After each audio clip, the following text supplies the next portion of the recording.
Ooh, what's up, jobbers, and welcome to the latest edition of the Jobber Knocker podcast. As always, Nestlemania alongside for the ride is a man that has returned from his sabbatical in the Rockies. The one, the only, JC. Sadly, that's the last sabbatical for JC for a while. It was kind of nice doing this. I'm here, I'm not here, and I'm here, I'm not here. But yeah, I was Rocky Mountain High last week, and now I'm back and talking raps. Jeez, I can't even talk graps with you. Graps, exactly. Thank you for saying graps. It is what it is. I'm actually trying to see if I can embed this to Twitter because Twitter is not fun anymore. Let's see what happened. Oh, I can't even embed anymore. This is wonderful. I have to be premium to embed too. Anyway, let's not worry about that. Let's get into the regular part of the show, folks. We've got a lot to talk about. We got Summerslam at the end of the month, actually, at the end of the week here. I guess the month too. It is going to be a new month soon. End of the month, end of the week. Yes, sir. There's going to be a lot going on here, JC. And so I'm curious, where would you like to start off? Well, we always start in the shine, which Elon is not in. But I tell you what is in the shine is I'm just going to start with it because it's my favorite part of Raw every week now.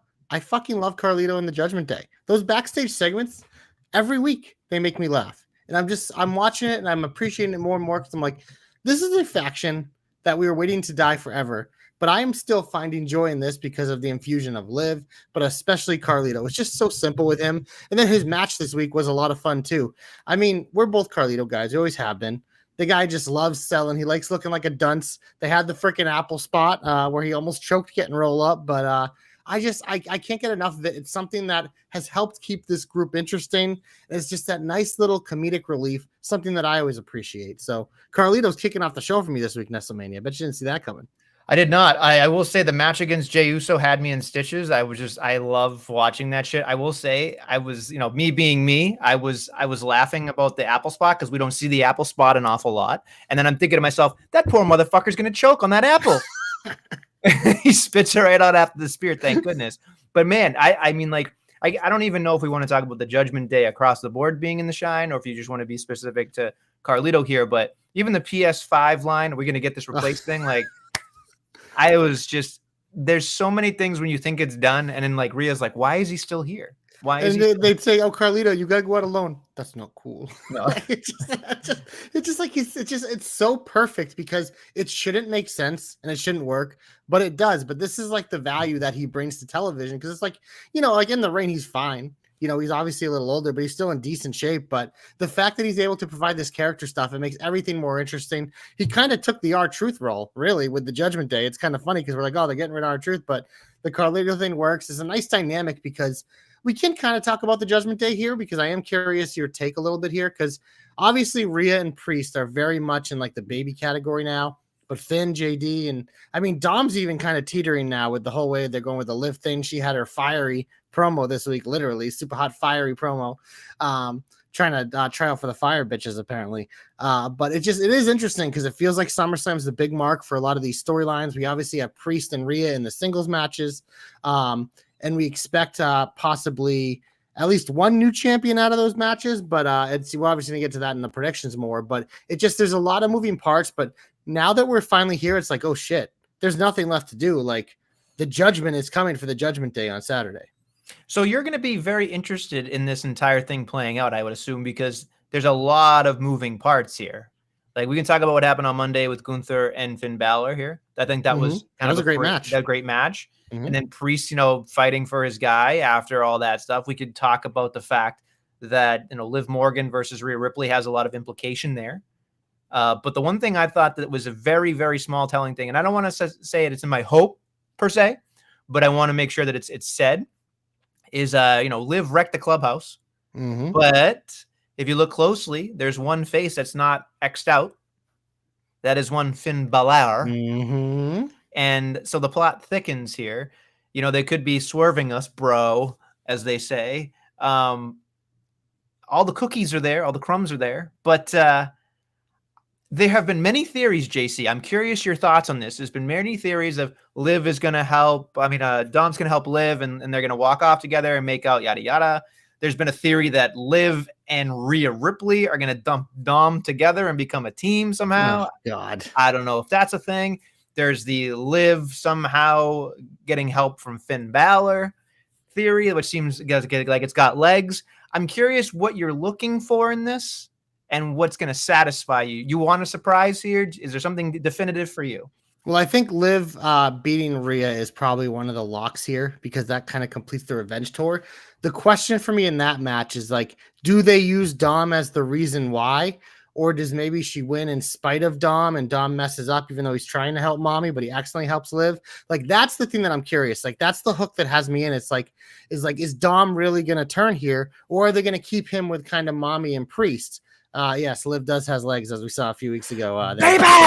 Yeah. Sorry, I got to do it. I got to do it. I love the doc. I gotta give him his baby.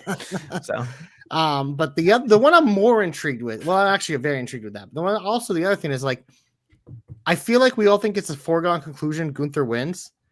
But to me, I'm like, it's how he wins. Because I have a feeling it might not be clean. It might be one of those things because they made a big deal about how, Priest wants to do it on his own, blah, blah, blah, blah. But doesn't it feel like this is where Finn gets involved? He doesn't actually get involved in Finn and Rhea, but it's like Finn and Liv are kind of maybe, the puppet masters. And, Liv's going to get her way over Rhea by probably tricking Dom some way or something there. Whereas Finn might blatantly cost Damian Priest. And that's kind of where we get the separation of Priest and Rhea are over here. Finn and JD and whatever are over here. And then Dom, we just don't know where the Dom domino is going to go. So I just think they've done a great job setting all this up. I am curious the match order, which one of these goes first, but I feel like it's all connected, man. This has been such a long-term story, and it really does feel like we're at a huge point finally. So I would venture a guess. I'm noticing, at least this is for me being, I mean, you're probably going to call me an old man anyway, so it's fine. I have over 30 years of watching wrestling, right? So I probably lost a lot in my head, but Triple H seems to reuse storylines that were successful in the past and reuse them in a way that makes sense for that particular storyline. What I thought about here is WrestleMania 15, where DX gets back together, China comes home, and then the next match, China and Triple H go right back to the corporation. So I feel like I could see a Liv Morgan match with Rhea first, and then directly after that, the Gunther and Priest match where all of those dominoes happen very quickly. I could see that happening. Yeah, the other thing I was concerned, I was watching, I'm like, what if like Priest, I feel like we haven't really talked about it because again, we've said foregone conclusion, Gunther wins. What if Priest wins? What if it's one of those things he wants to do it on his own, but like Finn gets involved and that continues to build the rift? Like, I'd feel like we'd be kicking the can down the road, whereas I'm more ready for a change. But I think that's part of the piece that like no one's talking about. We're all just assuming, but think about like what you've talked about the last couple weeks on the show of like Priest as a babyface. It's like, where has this been the whole time? And now that we're here, are they going to be so quick just to end it? Which again, Priest Finn would finally have some legs because that's been a feud building for like a year and a half again. But I'm just curious because I feel like maybe like it's one of those things where we get like somehow he retains with it and it's like storyline wise, and obviously he'll lose it again. But I don't know. It's been in the back of my mind where it's like, it's everything seems like it's very predictable, but what if they give us a swerve here? So that's the thing to me. Like these two matches are so intriguing because there's just so many directions they can go. I'm finding SummerSlam to be very interesting for storyline. Yes. I'm not necessarily excited about the matches itself. I'll watch them and be interested in them. Would you rather have this, though, where you have good storylines, or would you rather have AEW where it's just dream match with no story?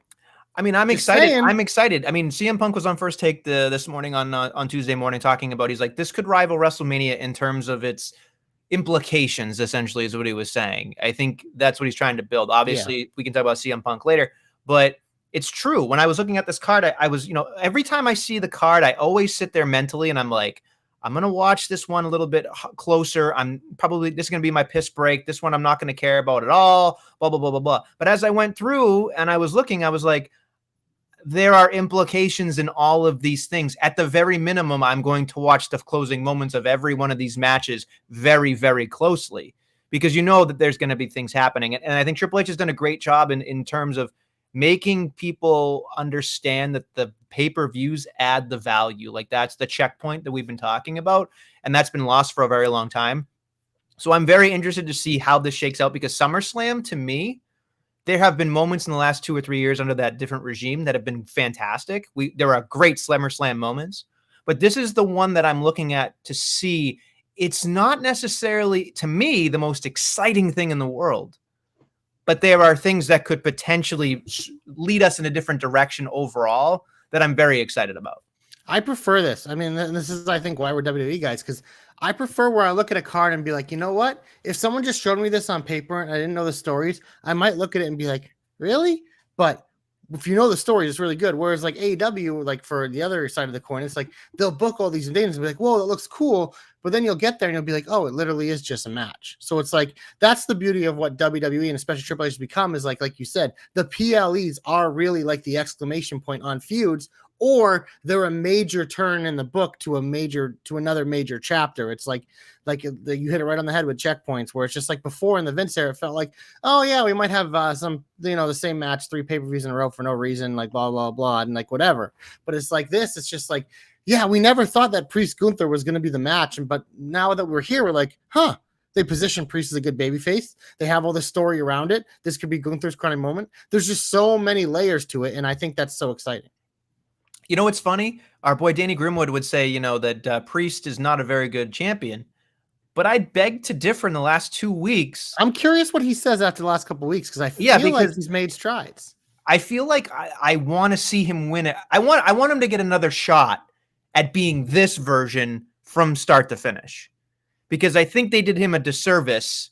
And it just might be the way that the cookie crumbled here. I think it took too long to get here. I agree, because how would we talk? They've been teasing this like turn for him forever, and it just, for whatever reason, I mean, maybe Rhea being hurt really did delay his plans too, because they clearly like that. Like if we remember, like to go back full circuit here with the Judgment Day, what did it start with? It started with Edge picking the 2 young studs and Priest and Rhea, and they were the focal point of the Judgment Day. So it makes sense as the Judgment Day evolves or disbands that you'd want to have those two positioned together as the pillars, so to speak, whether they're going to be in the Judgment Day or out of the Judgment Day. It's like they do it together because they're the reason this thing started. So it's just like, to me, that's just another layer of why it's cool. And maybe that's why they had to delay the Priest thing. And maybe that's why it felt kind of clunky, because without Rhea there, it felt like maybe Priest couldn't position himself there and it wouldn't have been as impactful as it is now. So that's the thing. It's just like there's so many things here, and it's like one of those where it's like it's amazing that we're here with the Judgment Day, because I feel like this time last year I feel like we were all sick of the Judgment Day, and here it is still going, but it's as interesting as ever.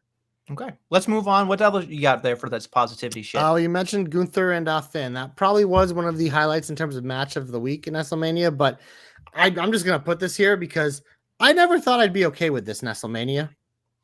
But I was okay with Baron Corbin doing suicide dives.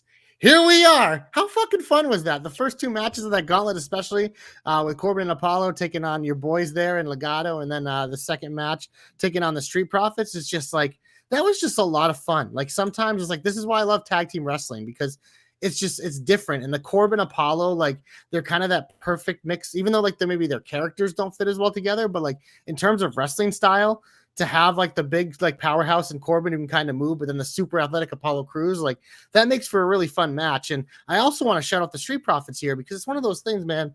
It feels like they've been on ice, and it might have to do with the Lashley contract situation and all that, but it's like they let them be unleashed again this week, and it was like, damn, forget how fucking good these guys are. We really do. And how much the crowd loves them. It's like, I know they were trying to kind of make them heels. It's like, don't even bother, man. These guys are over like Rover, but I thought the beginning of this gauntlet was super fun.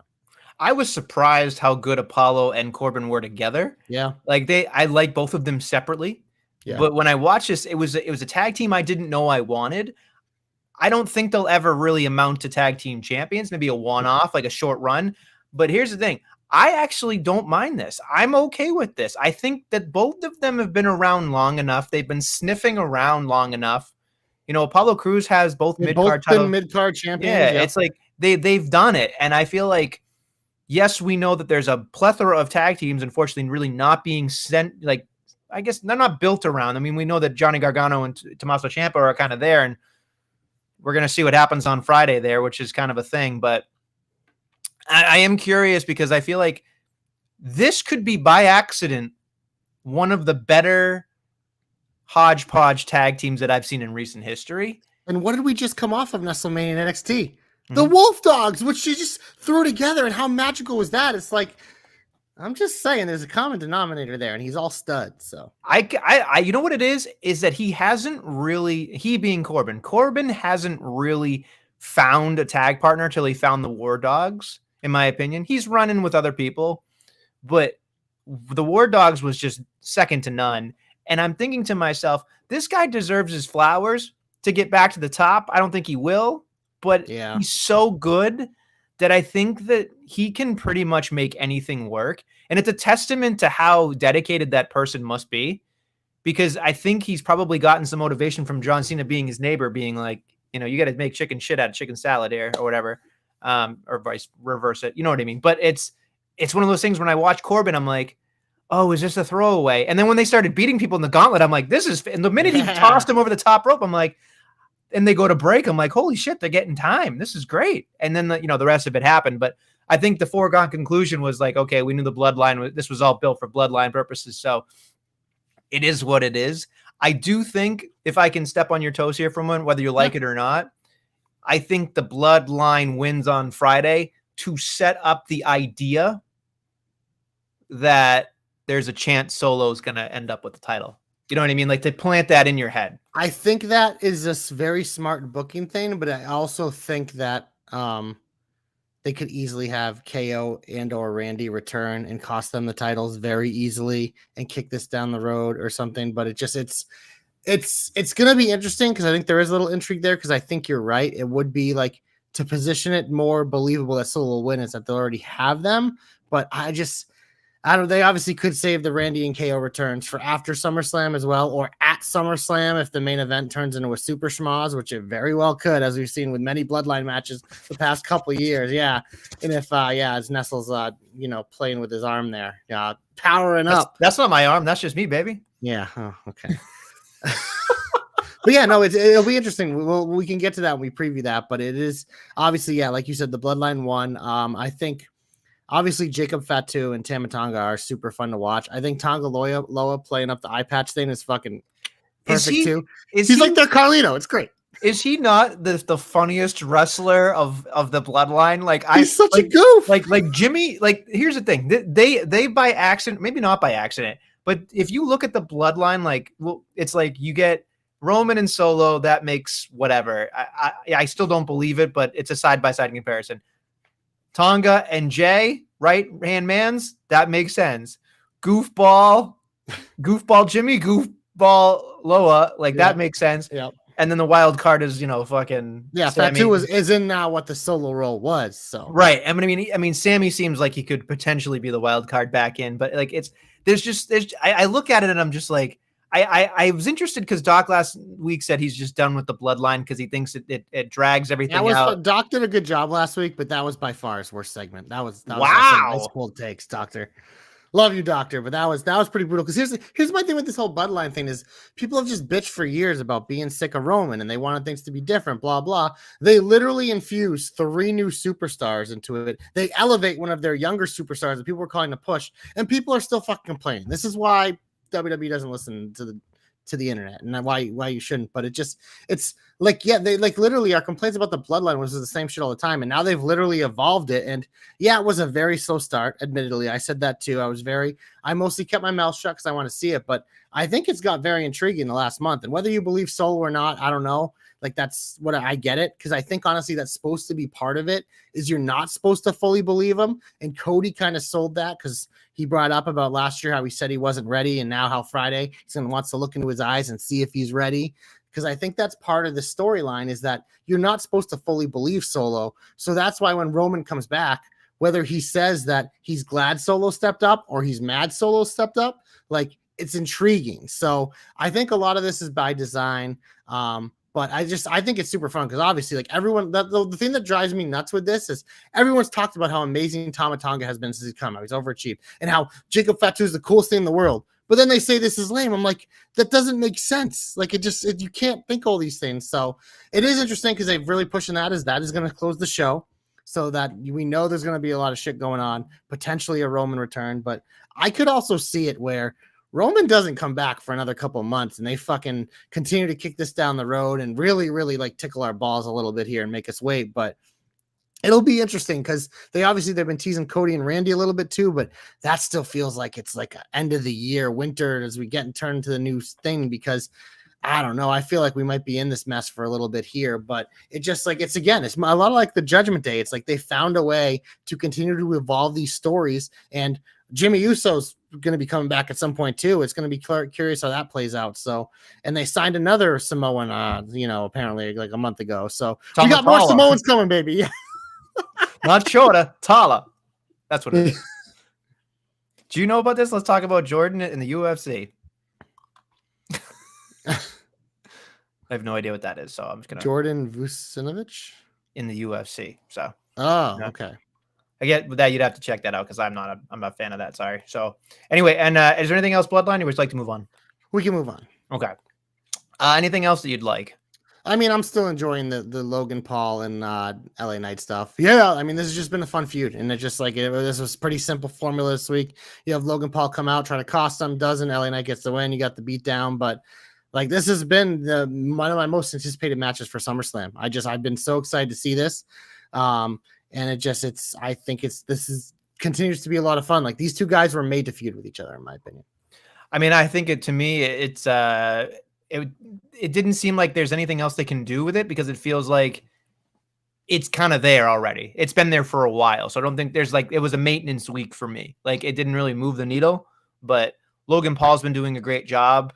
Being there, which I did not expect him to continuously be there. So he is. It's very, very difficult to figure out whether or not he's going to continue after this or if he's going to take a break here. I can see him going away and coming back to like the Royal Rumble or something. It seems like he could take some real time off here. But he has been doing a great job.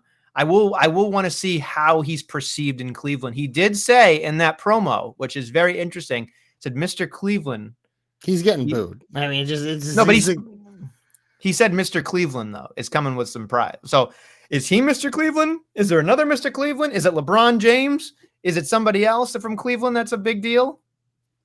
Do you know anything from, any stars from Cleveland? I think he's from Cleveland, so that's why he calls himself Mr. Cleveland. But he's the type of guy that gets booed in his own hometown. It's like he's Dominic. Like they're the same. They get booed in their hometown. So he's going to play it up like whatever. He's probably going to have a grand entrance, but you think the hometown crowd's going to be cheering him over LA Knight? No. Nuh-uh. Yeah, no, it's going to be, again, I'm not an LA Knight wrestler guy. LA Knight segment guy. I think in a match with Logan Paul, there's going to be so much chicanery and stupidness that it makes a standard creator wrestler generic moveset a lot more interesting. I just can't wait to see what they do with the Prime bottle this time. You know what I mean? Like, I think that is there going to be a drone? Is there, now you're looking from it. And yes, Stu, Mike the Miz is from Cleveland. He's hosting SummerSlam. He's the host of SummerSlam, which to me seems like a booby prize considering what he did at WrestleMania, in LA. But yeah, it'll be fun. He'll get to be involved in a bunch of segments, probably with your buddy Jelly Roll and all that stuff. So, goody. Goody. You know what I love more than anything? Isn't he performing live too? Exactly. Anybody performing at a WrestleMania or SummerSlam, that is my piss break. I don't care how good you are. I don't give a flying Not everyone can be sexy red Nestlemania. Well, listen, that girl was in another dimension. There is no way you can touch that. I mean, that woman is fucking ridiculous. She is a character. I mean, if HBK says, you're not doing the 90s coke, son, that's all you need to know about that. I mean, Jesus. But it's going to be, again, SummerSlam is very interesting. It's an interesting thing. It's got my interest. It's piqued me. So I'm interested to see where it goes. Anything else you want to talk about? I don't really have anything else major things because it's like, we're in go home shows. So that's true. That's very, very true. I'm just trying to make sure I don't miss any of my notes here. You didn't talk about something, so I assume we're going to leave that in the heat. We can talk about that in a second. I completely forgot it too. Because I was going to say there's CM Punk we didn't talk about. Okay, we didn't talk about your meat match of the week.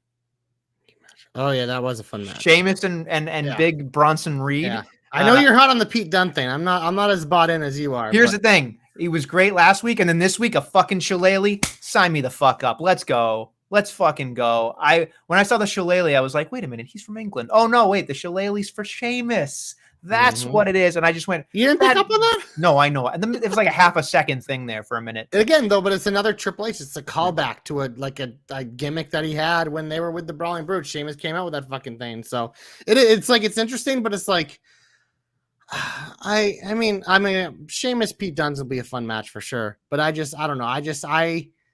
it's not like whatever. I was glad You're to see dancing Bronson around Reed it. You're pick gonna up call win. him a size shamer. Go ahead, it's fine. No, nothing. I've always been a Pete Dunne guy, but I just like I don't know. He still doesn't feel like NXT UK Pete Dunne when I was all on the Pete Dunne train to me still. So he's damaged beyond repair to you? No, I didn't say that. All right. So he's gonna need a lot more time, is what you need then. Meh. I don't know what to think of you anyway. It is what it is. Let's see. Anything else? We talked about a bunch of different things here. I guess we can get heaty here if you'd like. Get him off my TV. Get him off my TV. Get him off my TV. So we didn't talk about CM Punk, Seth Rollins. Start Raw. Let's go. So there you go. It's the start of Raw. I personally did not like this segment at all. Yeah, it was terrible. I was confused by it. It felt like Seth Rollins was trying too hard.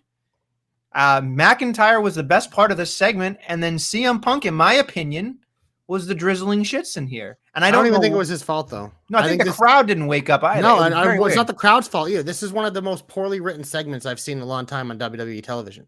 Like, you can't kick off a show with 3 people that get the crowd hot and continue with every little thing to fucking cut their balls off. To be like, oh, gonna cancel the match if you touch. Oh, you touch me, gonna cancel the match. Just like every time there was something that could have got the crowd excited, they immediately said, oh, we're just gonna cancel the match. Like, that's fucking blue balls to this crowd. It's like, yeah, well, we're here right now. You're telling me 3 of our favorites are out here. And you're just telling us like you're threatening us about having fun. It just, to me, it was poorly written to start it like that. And it's like, like there were a couple good one-liners in here, whatever, but it was just like, it was weird. With CM Punk going to the outside and kind of having to stand there, it was like, this is kind of like a character assassination a little bit, not fully, but it was just like, you're cutting this dude's balls off. It's like, you shouldn't be doing that. Like McIntyre felt too reserved. And yeah, like you said, Seth was all over the place, just go too over the top. Like, this to me was a poorly produced and written segment, and that's what it came down to. It made 3 of your top superstars look foolish, and it was a bad way to kick off the show. Someone, I don't know if it was Goliath Freezer that said it or somebody else, but somebody said Seth Rollins' attire doesn't match the severity and the intensity of this feud. And I thought about it, and I'm like, I get it, but it's also a gimmick. Yeah, it's gimmick. It's going to be even more flamboyant on Saturday, I'm sure. Yeah, of course. So I'm sure it's going to be a Cleveland Browns related. That sounds like a Freezer take, that fucking dork. Yeah, well, it is what it is. But no, like, we know this match is going to be something else. We know. I mean, it's one of the most anticipated feuds on the card. Like, again, Summerslam. It's like, yeah, does CM Punk have a lot to give us in ring? Not really, but fucking this match, I'm probably at the top of the list I'm most looking forward to. I mean, this is a red hot feud. I'll be curious to see the outcome of this match. I really will, because it's really going to be interesting. I mean, I would assume that Seth Rollins is going to come out dressed like a fucking present with a fucking bow on. You know what I mean? Like, I mean, the only thing he could do that would be worse is if he came out with like an NFL referee outfit or something. Like, that's the only thing I could think of. Like, he's going to look like a fucking bozo clown. And the other thing too is like,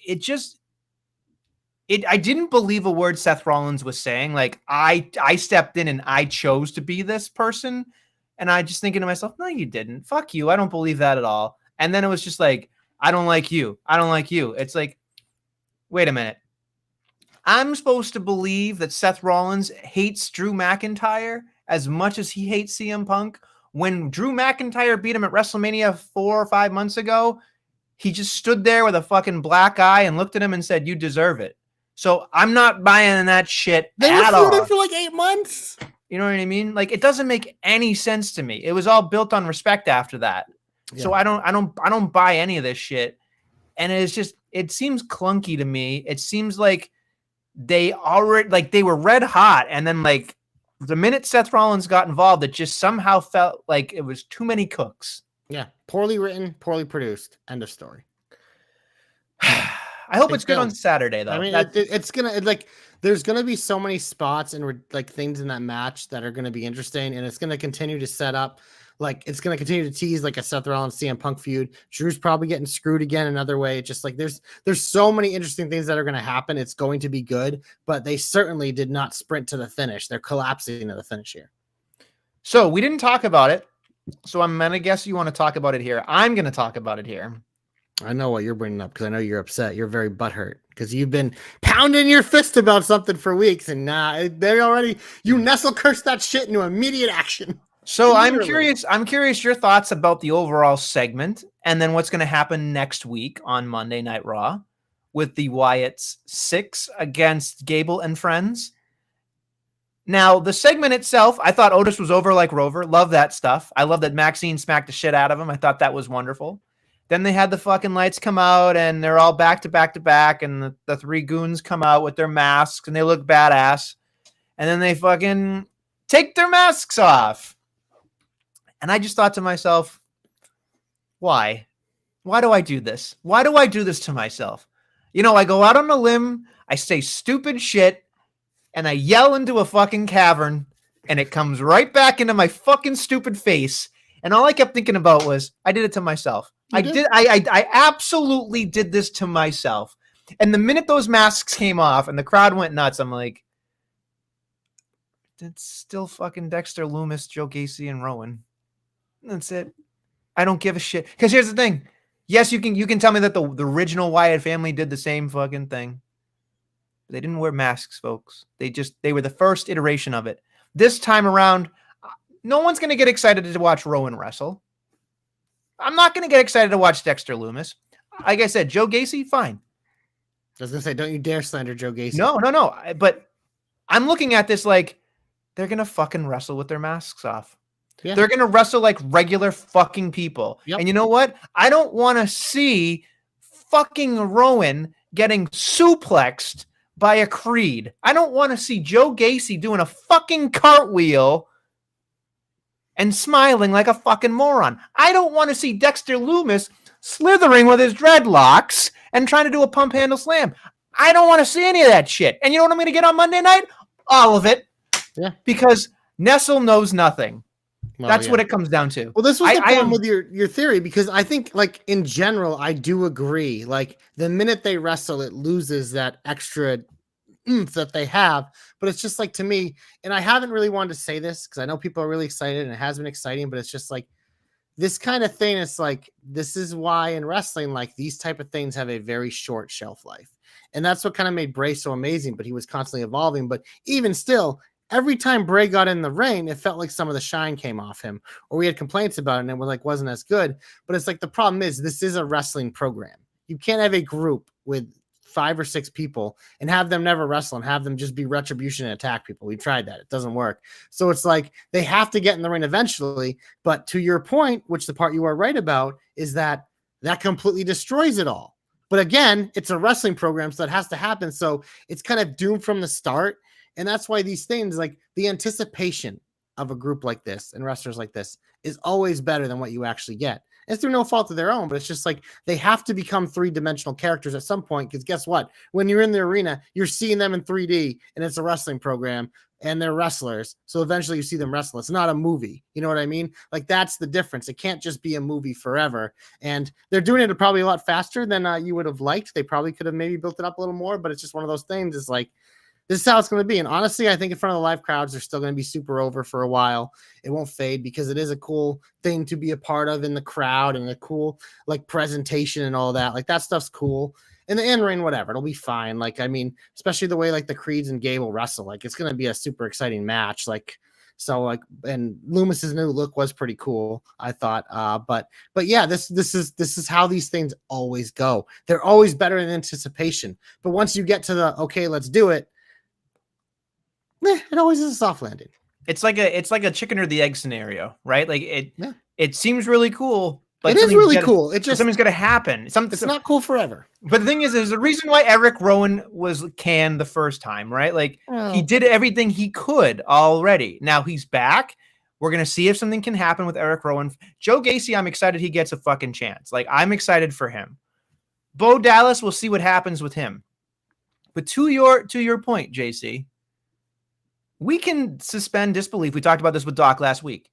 But my question to you is, I've sat here as a little boy and been like, The Undertaker, eyes wide open. This is fucking awesome. Kane, this is fucking awesome. Right? Bray Wyatt, fucking awesome. Now, granted, you said, when the bell rings, sometimes he didn't deliver. But I'm looking at this stable and I'm thinking to myself, the collective of the 5, in my opinion, cannot deliver in the ring. But that's why they're collective. That's why they have, like, this These are all individuals that weren't good enough on their own, but putting them together like they're a cool presentation, and they're using like the Wyatt theme because obviously Bo's his brother, like it works, it checks out. But that's why they're like a group, and you're going to be getting 6-man tags and stuff like that because just like together they're stronger. Like that's why factions exist. It's to bring everyone up together. And so but yeah, I mean, look, it is what it is. It's one of those things. Like I loved Kane growing up. He was one of my favorites. Even when he took off the mask, I thought he was cool. Undertaker, I was always hot and cool on. You know, and Bray, I always have loved Bray, but like there were times where it's just like this is underwhelming. Like it happened. Like, do you remember WrestleMania with fucking the Randy Orton match? Like, do you know remember how fucking upset people were with that shit? It's just like there's only so much you can do because this isn't a movie. This isn't a TV show. It is a fucking live wrestling show. So eventually everything ends within the ring in some capacity. There might be some fun, like shoot stuff like we've talked about and that we've seen done in the past, like along the way, but eventually it always gets back to the ring. And the minute it does, it becomes a little less cool every time. But you know, it is what it is. Like the question you have to ask yourself is like all the anticipation and the lead up and the mystery, the stuff you love, that probably makes it worth it to be underwhelmed at the end because you still get the ride along the way. But it's just one of those things I don't think is ever going to be a perfect satisfaction because this isn't a movie. It's a wrestling show. And I mean, here's the thing. There's a reason why it's not in a stadium. Yeah. Right. That's my immediate thought was they know better. They know better. So, but I again, I'm trying to be optimistic about it, but the minute those masks came off, I went, I don't care about being right or wrong. I care about it being good. And I have a really bad feeling about this. The segment this week was good. Right. So we see it not be good. Like, it's like, we don't want to like, you know, we're going to give it a chance. But I mean, I think we know how that 6-man tag is probably going to go. That I collectively, anybody that knows me, the minute you see chain wrestling with these three goons, I'm gonna fucking lose it. Yep. If there is actual wrestling with the wrestlers, I'm done. Well, they're in there with 3 superstar collegiate wrestlers, so I'm guessing there's going to be some wrestling. Hey, here we go. We got a new one here saying, "Hey guys from the UK watching NXT, and you just found your channel. Good stuff. Like the Wyatt 6 unmasking. It was cool." So okay, clearly I'm wrong then. Because no, I think the point is it was a really cool segment. It's just like, are we going to lose a little when we get to the ring next week? But still, for this week, like the presentation, the segment was awesome. Like visually, it's a very appealing thing. I agree. It's just like I said. If I see chain wrestling and fucking submission hold, you're gonna see it. Oh well. I'm gonna lose it. Anybody that knows me, I am going to be slamming this iPad against my fucking head because it's going to annoy the fuck out of me. It just is. There's nothing I can do about it. Nope. So it is what it is. Hey, thank you for the sub. I appreciate it. Thank you very much. We both appreciate it, actually. We do. Subscriber. So tell your friends, be a friend, tell a friend about us because we're a little bit wacky and weird. So it is what it is. Anything else that you didn't like there, Joshua? Well, speaking of 6-person tags, the Scissor Queens won a 6-woman tag, and then Damage Control returned. Right. They literally scissored. Like what about? And it's the Queen of Spades. It worked. Okay, if I can't. Okay. But this is where I get to Nestle's worst take of the week last week. So Nestlemania, 3 weeks ago on this program when I wasn't on, you said Lyra Valkyria could be the greatest wrestler of all time. This past week, when you were on with Doc, you called her a can. You just like the level of like going from here to here in that short of span is just insanity to me. Insanity to me. Your opinion cannot change that quickly. It cannot. I don't think I called her a can. We'll have you to go back. You said they said taking on the 3 cans and referring to Katie. Well, maybe so. Yeah, maybe I did. I don't know. I'll take your word for it. The issue. I listened critically because of course you do. Critically acclaimed. Everybody loves Nestlemania. No, listen. Here's the thing.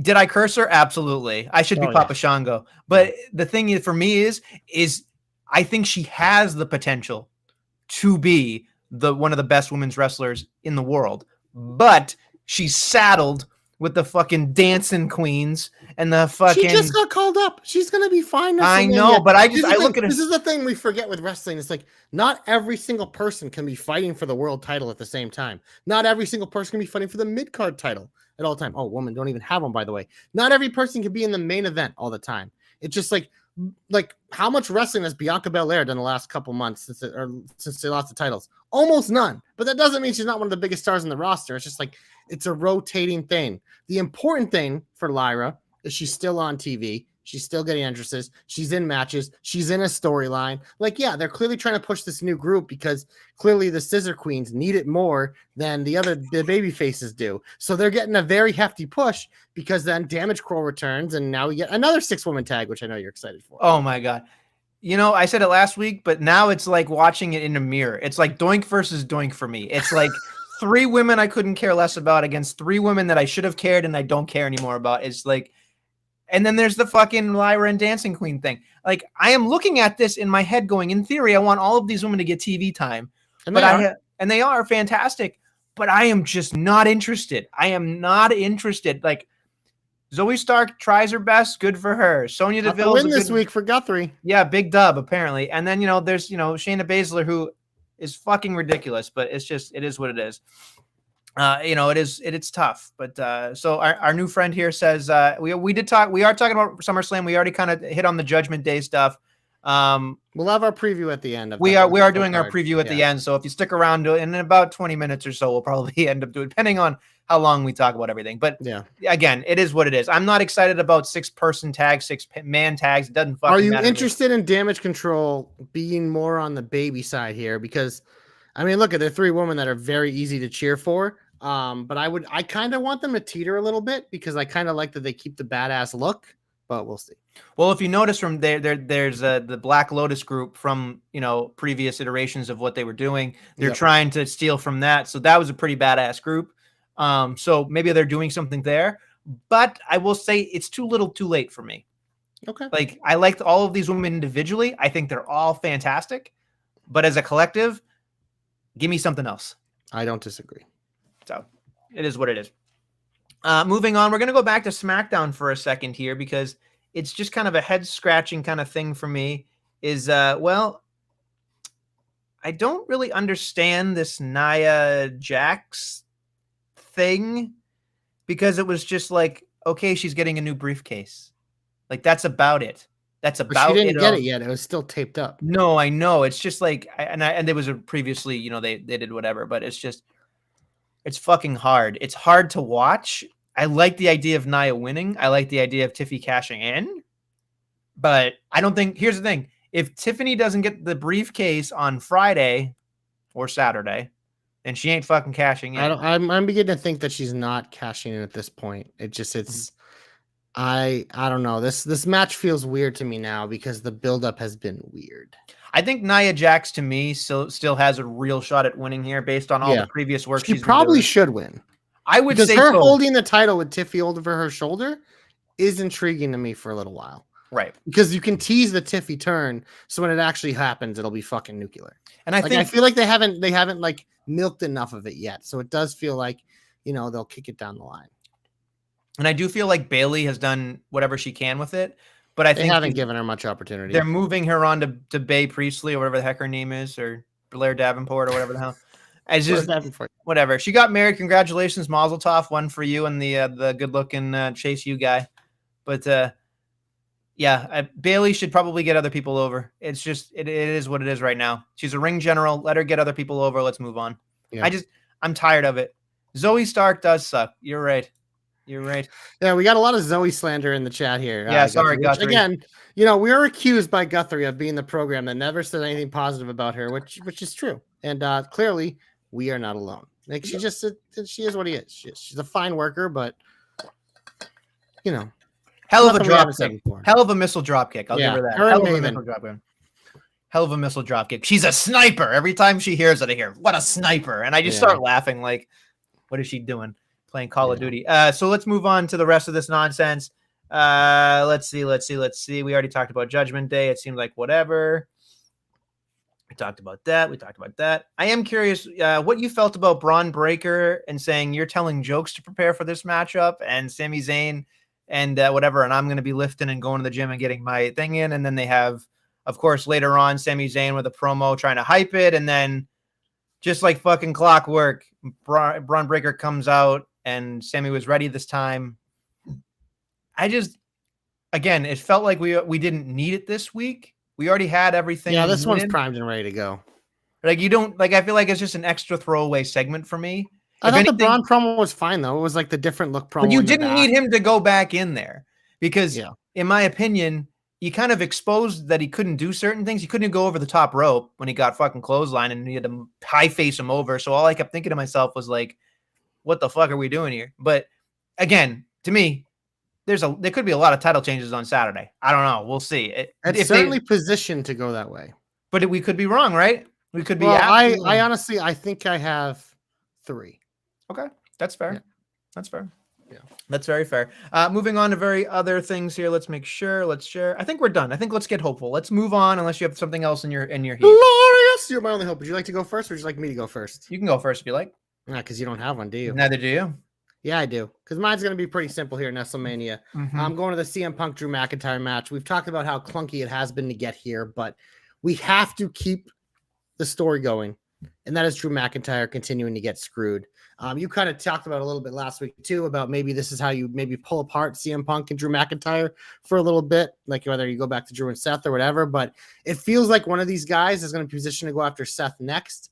But it's like you're going to have the tease with both here. But McIntyre needs to continue to cost himself. And whether it's getting frustrated with Seth and like doing it and Punk takes advantage, it's just we have to keep this going because this doesn't feel like the end of the Drew McIntyre CM Punk story. It feels like the bookmark spot where because CM Punk, I think coming off the injury, I mean, this is his first singles match on TV, I think, since he's been back. So this is he needs the win here a lot more than Drew does. And Drew's character, honestly, the losses means so much more.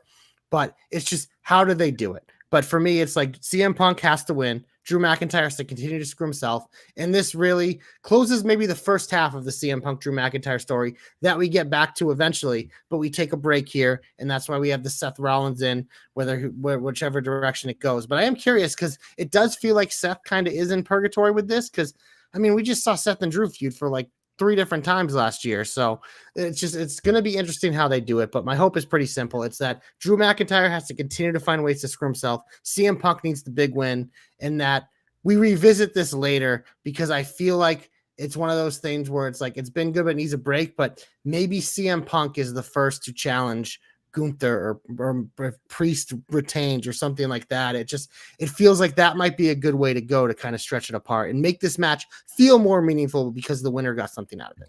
I don't know if CM Punk versus Gunther this quickly is a good idea. I don't either, but it feels like they need to, it feels like they need to like pull them apart a little bit because if they just do this match, somebody wins and they just run it back again. It's like, what was the point of having Seth as the ref? You know what I mean? So yeah, Drew, the most important thing is Drew needs to screw himself somehow, and Punk needs to win. That's the basis of it. All right, here's my hope. It's probably not going to happen on any planet except Planet Nestle, but that's okay. And this is what I'm thinking. Main event, Cody Rhodes, Solo Sikoa for the WWE Undisputed Championship. Everybody's thinking Roman Reigns is going to return. I don't think that's going to happen. I think this potentially could happen here, folks. I think we're going to get a very nice surprise. One particular person who just wrapped up a film who has a lot more to do with Cody Rhodes. And I think Solo Sikoa wins the WWE title with the help of The Rock. And that's how you end SummerSlam with The Rock screwing Cody Rhodes. Too soon. And then you're just left with so many questions. Because you're hoping for Roman. Here's my thing. Roman Reigns getting put in SummerSlam right now is the worst call in my opinion. Right now. I'd do it on SmackDown, honestly. What I think visually, or at least if I was booking it, this is what I would do. You'd leave just a little bit one here. You have Jimmy come back first because Solo hurt him, right? And then they beat up Jimmy. Jay's like, fuck, it's my brother. He comes back in to try to help. Maybe Sami Zayn gets involved because that's Zeus, right? Randy and KO are still whatever, right? Yeah. And that's still not enough.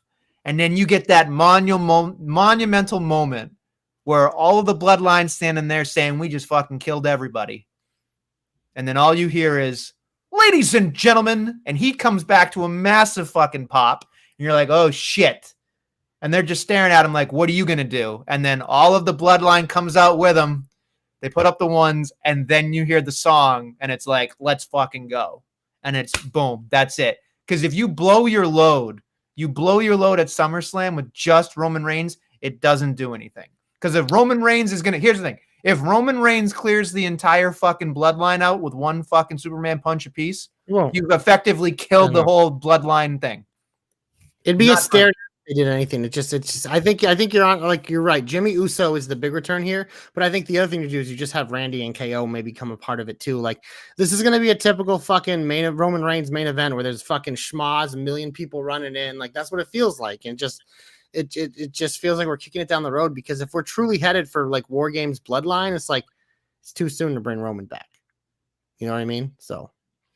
But hey, they still could do it. They could do it. And they could have a stare down. Then you tease for SmackDown whether Roman's proud of Solo or not proud of Solo. So we'll see. I really, really want to see if The Rock comes back just to fuck with Cody Rhodes. I think that's Royal Rumble. Like I feel like that's the WrestleMania matches, Rock and Cody to unify the belts because The Rock thinks his made up title is important. I just think that Roman Reigns needs to not be part of SummerSlam. I just think that it's just too quick. You're angering a lot of fans. I don't need him. I don't need him right now. You want to know why? Because I think what you do is you kill Cody Rhodes with this. If Cody Rhodes comes back, it's like it's too soon and you haven't given Cody everything. Well, I mean, if Roman returns, Cody's winning. Right. Yeah, but then Cody moves on to Orton or whatever else, and it's. I mean, again, like Solo's story is Roman Reigns. It's just like, is he going to pick up the WWE Championship along the way, and maybe the Bloodline has a dominant thing that Roman comes back to, or is that they fail and that's why Roman comes back maybe on Friday because they all failed? Like, you know what I mean? There's again, it's another one of those matches where there's a million different directions they could go. And I'm trying not to get my hopes up too high because it really does feel like, you know, Randy and KO try to come back and they kind of get beaten down and then Jimmy comes and makes the big save. And like you said, maybe Jay runs out and maybe we get Jimmy and Jay together. And like, that's the big moment because it feels like that needs to happen first before Roman comes back. And like, then you have the full group. It feels like Jimmy and Jay need to become a part of this story first, but we'll see. Okay. Would you like to get your comeback on? Don't call it a comeback, Nestlemania. I'm going to AEW because it is its comeback technically because she was there, but now she is part of something so much more. Mercedes Moné has some backup in the form of Camille. I know a lot of people have been very interested in her future. It appears it is AEW. It appears it is alongside Mercedes Moné. So Camille is getting my comeback, but Nestlemania, this is a comeback hope combo because you know what that means. If 1 + 1 is 2, equaling 1. No, it has to be 1 + 1 on the other side too. So at Wembley, to even the odds of Mercedes and Camille, who is going to return in her homeland to help out Britt Baker? Hayter in the house. I have been waiting a fucking year for Jamie Hayter. I love her. She's coming back. So I can't wait to give her my comeback after All In. But this to me just set it up perfectly. And I was like, chef kiss. All in on this now. Do you think Jamie Hayter can play a backseat again to Britt Baker? Well, that's from there we move on, but it's very easy because it keeps this Mercedes Britt thing going with Camille and Hayter as the heavies.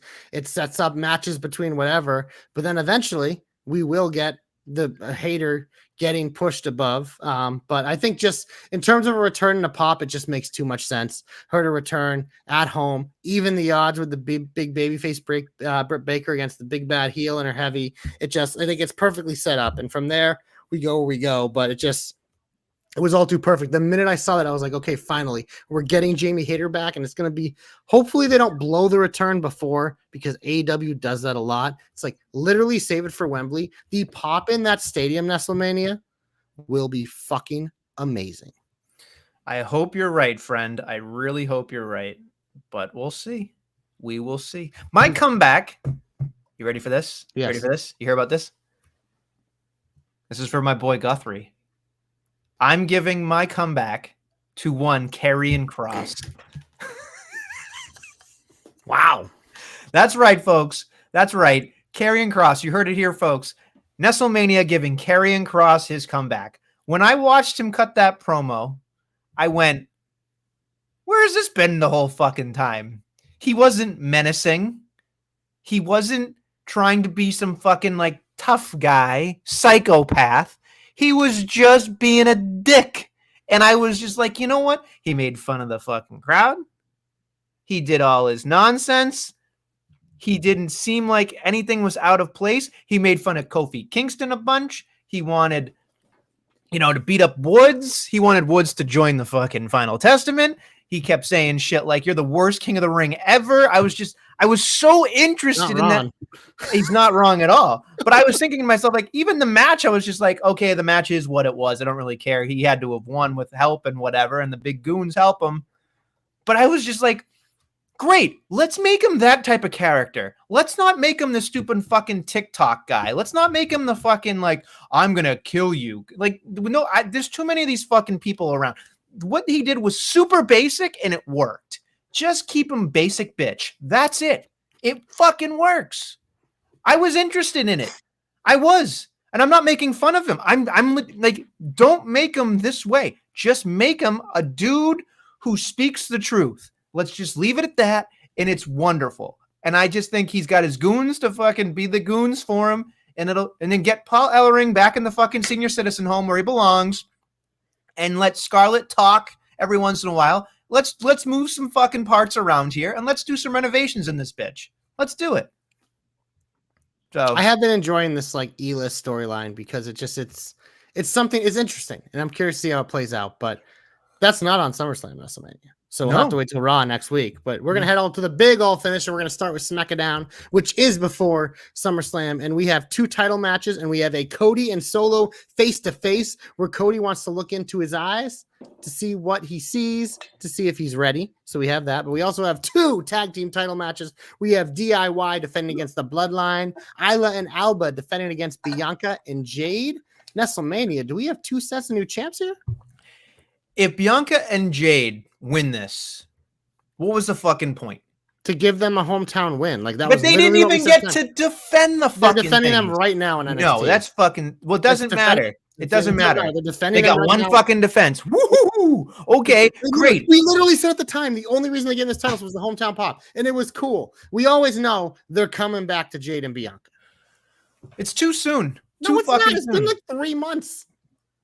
Bianca and Jade need to be on TV every week. Those tag titles need to be on TV every week. They're unfortunately not with our girls. They just haven't been. They're not because they've never been positioned as believable characters. They just gave them the titles in the hometown, which was cool, but it's like they have to go back to the superstars, the megastars now, the reasons that are on TV. So it's just like, yeah, it is what it is. It's just how it should be.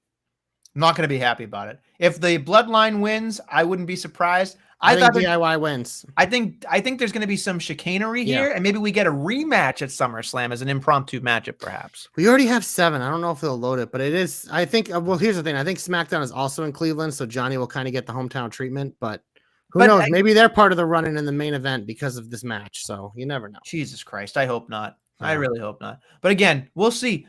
Maybe they're just going to give all new champions across the board. I don't think so. Give me DIY and give me Jade and Bianca. We go to Monday Night Raw, Nestlemania. We have your 6-person tag of the Wyatt 6 and Gable and the Creeds.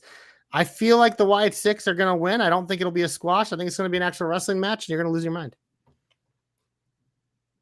Yeah, we'll talk about it next week because I can tell you don't want to talk about it now, and I don't blame you. We also have Dakota Kai against Sonya Deville. I love me some Dakota Kai. I love some Sonya Deville. I love both these women. It's just going to set up another 6-woman tag. So. I can't. My head's going to explode with the amount of 6 people tags. It's ridiculous. Yeah. It's the easiest way to get people on TV. Nice and easy. But Nestlemania, should we go to SummerSlam? Jelly Roll playing SummerSlam. Wait a minute. We can't have impromptu bullshit because Jelly Roll has to fucking play. So no fucking random shit's gonna happen here. Not at all. Yeah. I mean, you know what would make Jelly Roll better is if he's fucking singing and then a fucking fight breaks out. Let's just do that. Let's just fucking do that. Don't even have him play the fucking song. Certainly don't bring out all the women like they used to for Kid Rock. Like that was fucking stupid. Like they were all cheerleaders or something. That was Kid Rock's fucking a whole different animal. Yeah, good old Bob. Yeah. Whatever. Going platinum. Devil without a cause. There'll be a Miz segment with Jelly Roll. Fuck that. All right, well, we have 7 matches, so let's talk about those. We have the singles match. Seth freaking Rollins is a special guest referee for CM Punk versus Drew McIntyre. I'm picking Punk. Who you got? I am picking Phillip J. Brooks. All right. Anything to add? Is that good? Like I said, it better be SummerSlam 97 where there's a fucking chair involved. Punk spits in Seth Rollins' face. He ducks and he fucking clunks Drew McIntyre in the head and has to count to 3 regardless. I like it. That's what I want. Next up, singles match, WWE Intercontinental Championship. Sami Zayn defends against Braun Breaker. And good God, Nestlemania, this has to be the spot. Give me Braun Breaker, baby. New champ. It's breaker or bust, because if it's not now, it's not going to happen right now. And the thing is here's the thing. I think if they don't give it to Braun Breaker right here, right now on Saturday, I feel like there's going to be an outcry against Sami Zayn a little bit. Yeah, he doesn't. It's the title is in him are useless together. It's just like it's very odd. Very odd. Here's Sami Zayn's schedule for other things. Next up, singles match for the WWE United States Championship. One of my most anticipated match. Logan Paul defends against LA Knight. Yeah, Nestlemania. We get a new champ here. I'm going to pick LA Knight. I really am, because I feel like it's his time. He didn't get the WWE title. Obviously, that seems like whatever. Didn't get Money in the Bank. This is a nice little, I wouldn't say consolation prize, but probably right where he belongs right now, where he is. I'm going to put LA Knight down for you and me, because I know that you're going to pick LA Knight. Well, ask me if I'm going to pick LA Knight. Are you going to pick LA Knight? Yeah. There you go. That's what I thought. It is what it is. Next up, we have a singles match for the WWE Women's Championship. The Queen of the Ring, Nia Jax, challenges Bayley. Nestlemania, you kind of teased it earlier, but are you picking Nia Jax to win? And does Tiffy cash in? I'm going to pick, she's not like most girls. Nia Jax is going to get her fucking moment for being not the worst Nia Jax she's been in a very long time. She's been fucking awesome, so I think she deserves this moment. I do not think there's a cash in. I think, like you said, they're going to milk it. They're going to milk it. They're going to squeeze those little udders as much as humanly possible on that. And we're going to probably get a fall cash in, I think, at some point. Yeah, I think it feels like to me, especially because when she came out with the damaged briefcase, I think you're on it. Like, because we got to get that pink briefcase at some point. There's a lot to do. And Nia Jax probably has to be the champion for that. So give me Nia Jax as well. Next up, singles match for the Women's World Championship. Liv Morgan looks to complete her revenge tour as she defends her title against Rhea Ripley. Nestlemania, there's so many things that could happen here, whether it's Dom and factor in either way, if Finn comes out or whatever. But I'm curious what you got here, because Nestlemania, I think by hook, by crook, by some way, Liv Morgan wins this match. I think Liv Morgan has to win this match, because I feel like if she does not, then we're back to everything we already had. Yeah. And we've had a lot of great times with Mommy on top. Yep. But maybe it's time for Liv to be on top. I agree. And, maybe some other women cycle through here. So I think, and like I said, still hoping there's a little bit of hope that there's a Dom versus Rhea match somewhere. So that's what I'm hoping. I hope Liv pins Rhea like Rhea pins people. That'll be a cool visual. Just saying. Boy. She might need Next a ladder. Up, singles match for the World Heavyweight Championship. Damian Priest defends his title against the King of the Ring and the Reina General, Gunther. It's got to be Gunther. I feel like I'd be stupid. They made him lose at WrestleMania, so I don't see him losing again right now. It feels like a foregone conclusion. I kind of really want to pick Priest. Do it. But I don't have the balls. I think no matter which way this decision goes, I think Finn Balor is a factor, whether it's him costing Priest or him helping Priest and also pissing him off. Might I tip the scales for you? Yeah. Bruce Pritchard logic, Monday night, champion was standing tall. Yeah, that doesn't factor in me as much as it used to, because it really does go both ways a lot, because I feel like they're very onto that being a thing.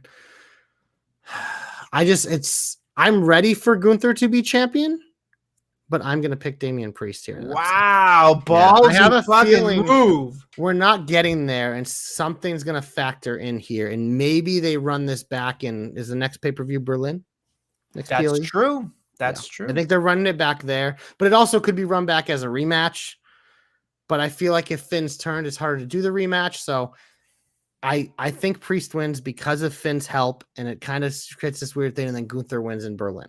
That's my prediction. You know what? I'm proud of you. That was a ballsy pick. Yeah, I didn't want to do it, but you know what? Sometimes you got to put yourself out there in Nestlemania. We'll see if you're going to do that with the main event, because big it is balls. A singles match for the undisputed WWE Championship. The GOAT, Cody Rhodes, defends his championship against the tribal chief, who I acknowledge, Solo Sikoa.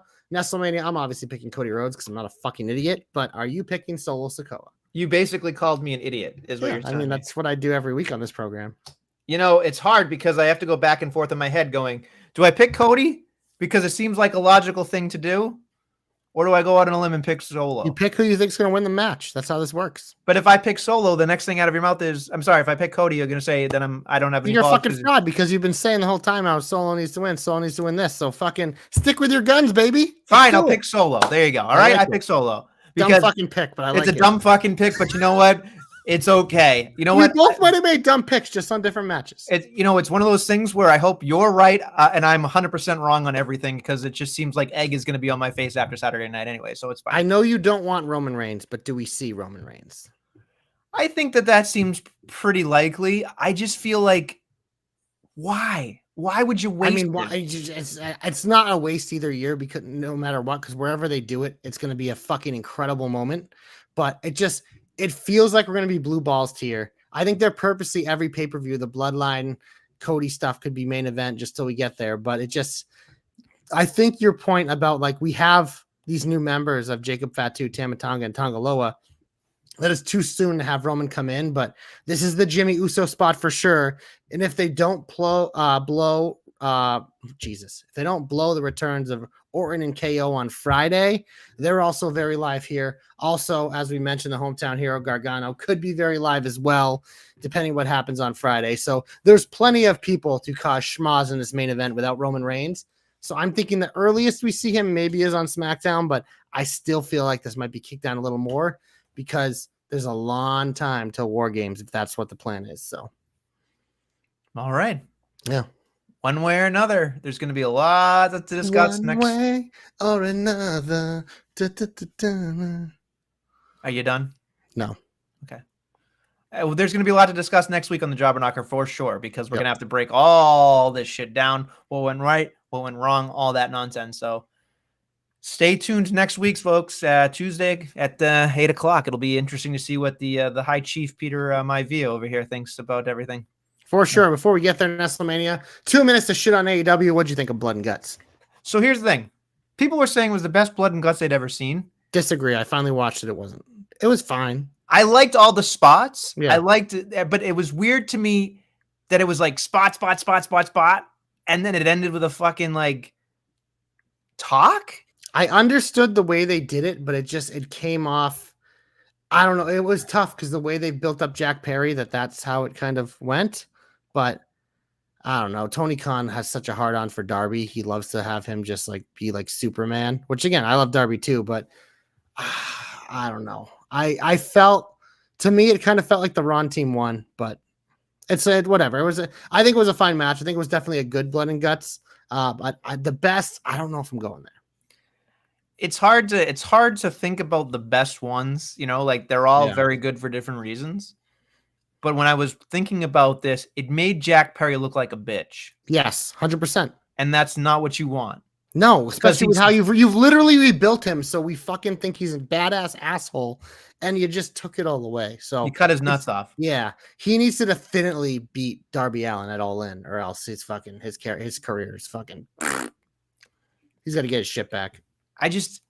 What's weird too? Like, I liked Mark Briscoe for the craziness of it all. Yeah, but I didn't feel like he really belonged in there. I didn't think that the Acclaim feel like they didn't belong. Well, the Acclaimed are feuding with the Young Bucks. No, I know, but it just felt weird. It still felt like it should have been somebody else besides fucking Mark Briscoe. And again, he's super fun and he's over with the crowd and he's great for matches like this. But it's just like, you're right. It's like, because we had the Swerve Hangman thing. It was like Okada and Briscoe were just kind of like, Because now it seems like it's a foregone conclusion that Hangman and Okada are going to face each other at All In. It makes sense because Swerve's busy.